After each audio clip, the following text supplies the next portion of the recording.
This is our second episode of Boosted Honda Vlogs, and this time I wanted to talk specifically about my 2000 EK hatch. This is my current project car. It's been my project for probably the last 5 years almost. I know the body doesn't look like anything right now. I just acquired this vehicle at the end of the summer. My girlfriend actually found it for me on a local buy, trade, and sell website. For a almost a 20-year-old, a 17-year-old car, it's in pretty good condition. There's a little bit of rust on the driver's side door that needs to be taken care of. Actually, it's a lot of rust. I don't know how this one door got so banged up, but I have another door to go on it, so I'll have to see what the body guy says and whether he suggests we fix this one or actually just use the other one and repaint it. And it's into the fender a little bit as well. Kind of hard to see in the video. Quarter panels though, because they don't use salt here, quarter panels are solid. No gas door on right now, but just got to get another one. Have it off at a buddy's house to match for powder coating for the valve cover. But I think I may end up just buying a Type R valve cover, one of the fresh ones. Interior is in pretty good shape. The guy didn't really know what he had. We got the car for pretty cheap.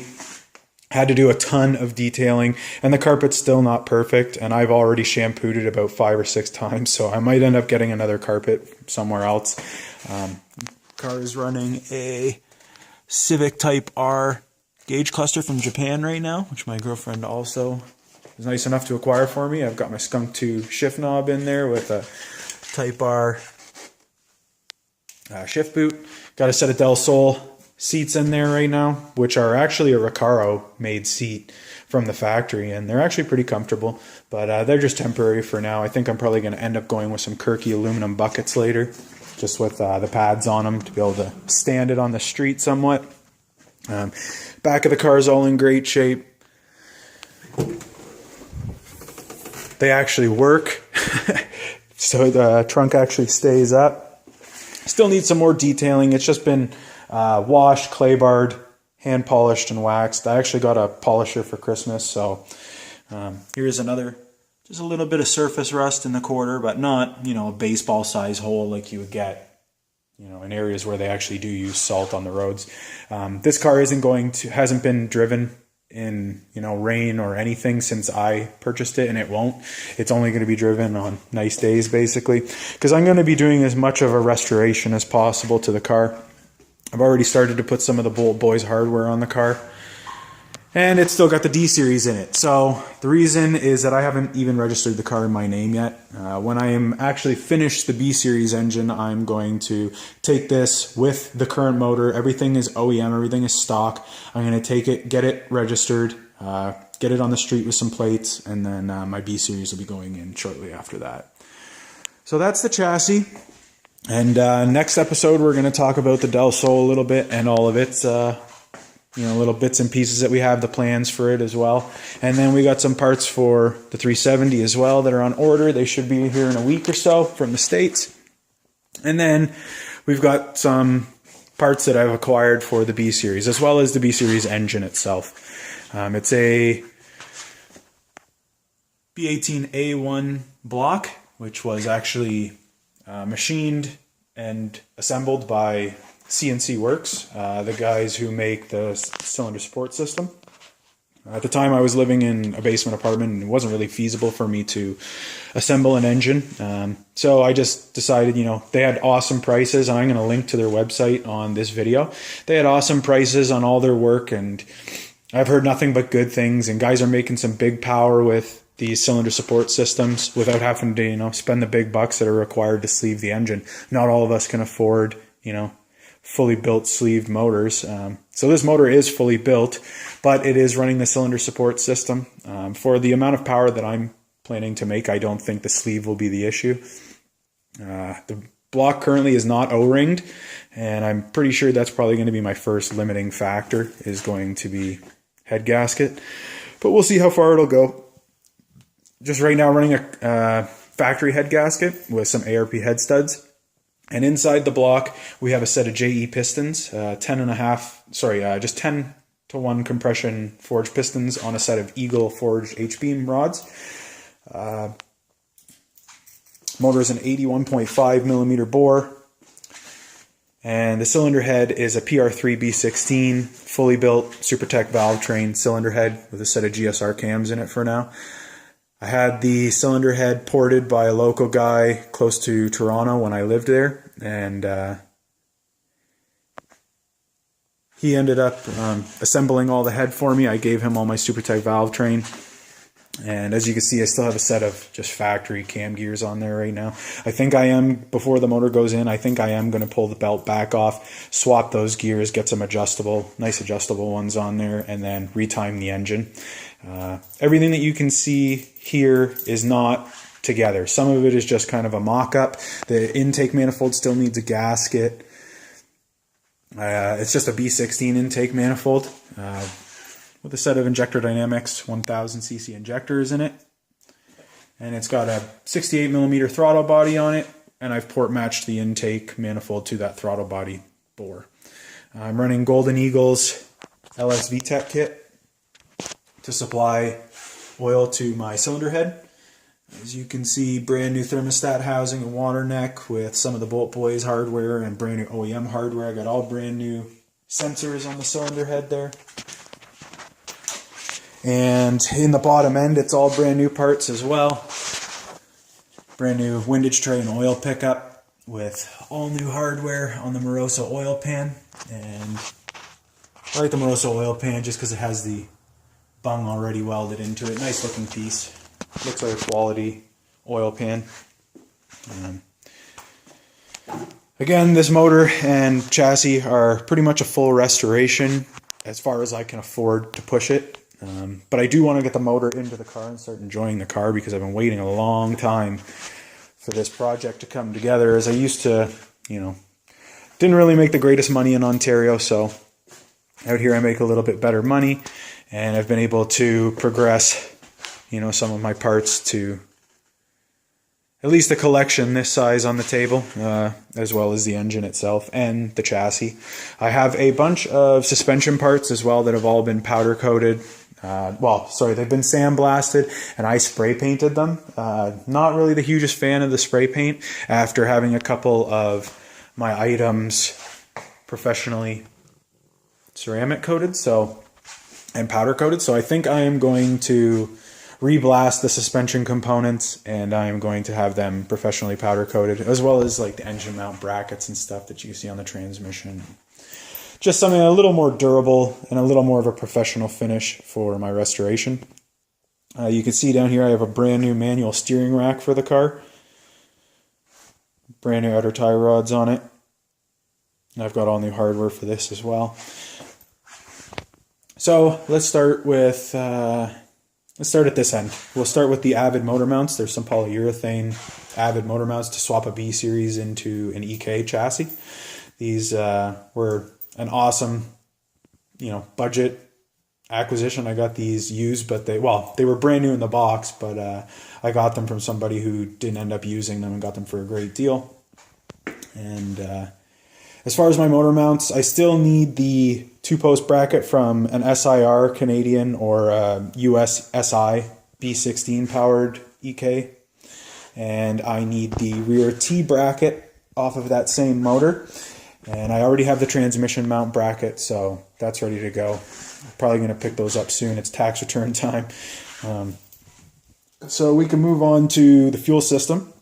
As I already pointed out earlier, we have the Injector Dynamics 1000cc injectors in there. And then over here, they're going to be fed from my rising rate adjustable fuel pressure regulator from Fuel Lab, which is actually from a previous build of an Eagle Talon, an all-wheel drive turbo Eagle Talon that I used to have. And just something that I never ended up actually selling, and figure why not reuse it on this build here. And that's going to be fed by my Walbro 400 liter per hour in-tank fuel pump. And we'll see how far that takes us with these injectors. I'm pretty sure I should be able to make, north of 600 horsepower with that fuel system. I am going to be redoing the lines right from the pump all the way to the fuel pressure regulator and the rail, as well as the return. It will all be redone.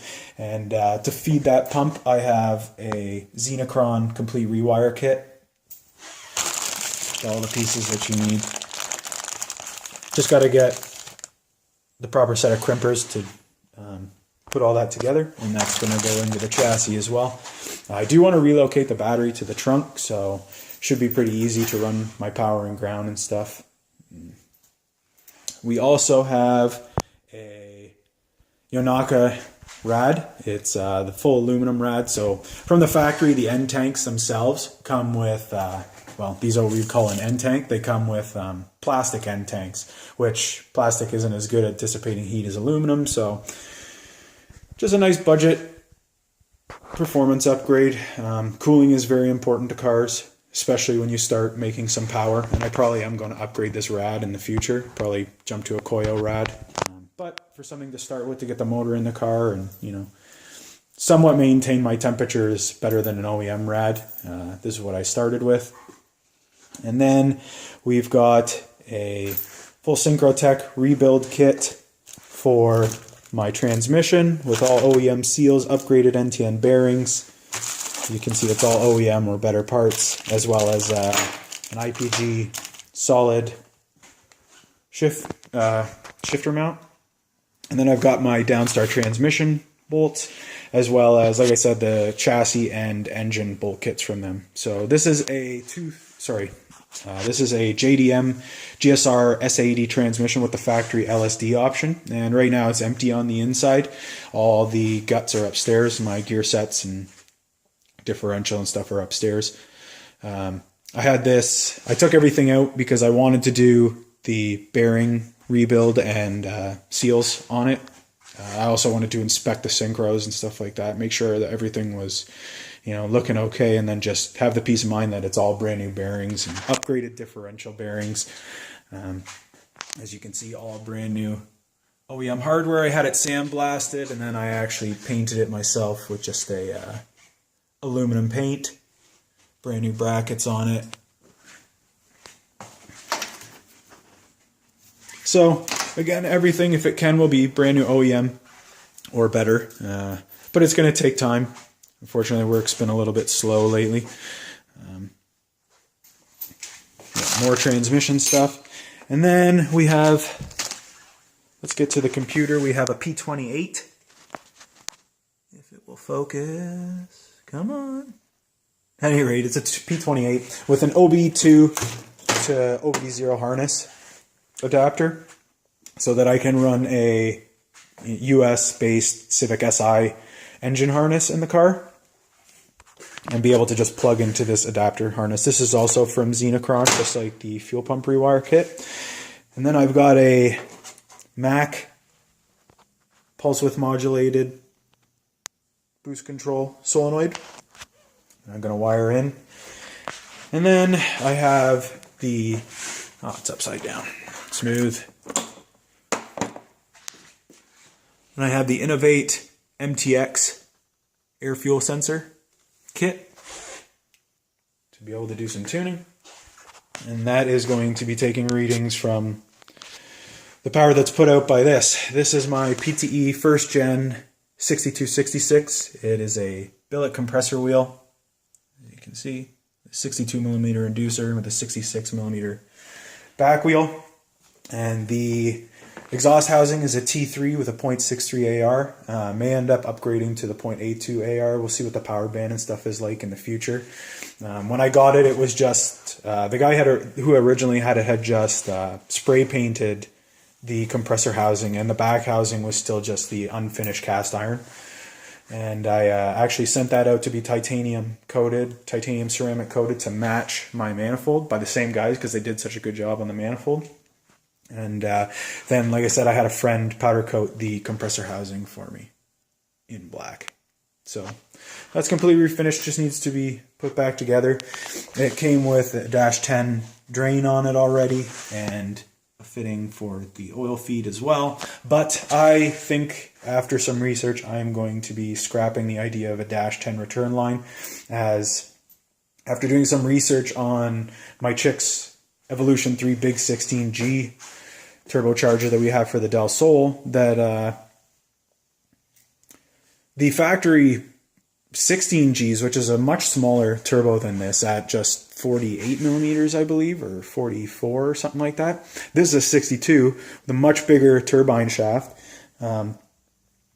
This actually, well, that other one has an almost, I think it's a 17 or an 18 millimeter drain line. And when I measure that one with my Vanier caliper, it only shows me 13 inches inner diameter of drain capacity. So this is, I'm not sure about ball bearing turbos and their requirements for oil feeds. But from the research I've done, it seems like the bigger the return line you can have and the more oil you can pour through this, especially where it's not water cooled, the better. Once you start having a drain line that's not of the right capacity, you look at backing oil up inside of the bearing housing. And then that's when you start getting oil leaking into your exhaust housing and coming out the exhaust, or leaking into your compressor housing and shooting all through your intercooler. And that's a real fun time, cleaning out your intercooler from oil you've pushed through it because of something simple like an incorrect drain.